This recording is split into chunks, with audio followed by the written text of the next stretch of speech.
c'est l'adaptation du football pour les personnes aveugles ou très malvoyantes. Vous avez 4 joueurs non-voyants ou très malvoyants. On porte un bandeau sur les yeux, donc pour mettre tout le monde à égalité. Le terrain est délimité sur les côtés latérales, donc il y a des barrières qui font à peu près 1,10 m de hauteur pour permettre à ce que le jeu soit fluide.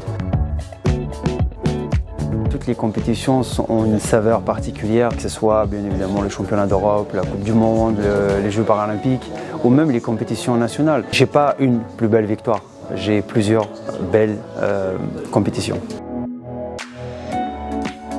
Il y a mes coéquipiers qui pour moi sont des personnes inspirantes parce que chacun son histoire bien évidemment, chacun son parcours et on se surpasse, on se dépasse. J'ai pas forcément un sportif, même si voilà dans le cœur, je veux dire, il y a quand même notre cher Zizou qui au-delà du fait qu'il fait le même sport, presque le même sport que moi, il vient de la même région donc c'est toujours une icône. Il faut savoir que les Jeux paralympiques, pour nous, c'est la meilleure compétition, c'est la plus grande compétition. Donc on se prépare comme il faut, c'est-à-dire avec beaucoup d'entraînement, individuel, collectif, tactique, technique. La préparation de haut niveau, c'est une question de détail et on essaye de ne pas laisser justement aucun détail de côté. Boulogne. Boulogne-Billancourt parce que c'est chez moi. On aura nos familles, nos proches, nos amis qui vont être là.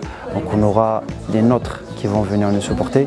Et c'est vrai que les dernières éditions des Jeux, ce n'était pas le cas. Tokyo, Brésil, c'est loin.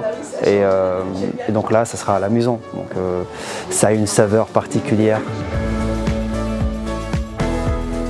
Moi, quand je vais à la rencontre de ces jeunes, j'essaye de leur donner un maximum envie de profiter des moyens qui sont mis en place pour pratiquer du sport, pour construire finalement leur futur et puis leur dire que le handicap c'est pas une fin, ça peut arriver à n'importe qui, à n'importe quel moment, mais c'est pas une fin en soi, ça peut être même un début de quelque chose qui est magnifique. Les Jeux olympiques et paralympiques, c'est le best, c'est la meilleure compétition, c'est la plus grande compétition. Donc déjà, faire les Jeux, c'est une chance. Les faire à Paris, c'est une double chance. Mais il faut réussir Paris pour que ce soit une double chance.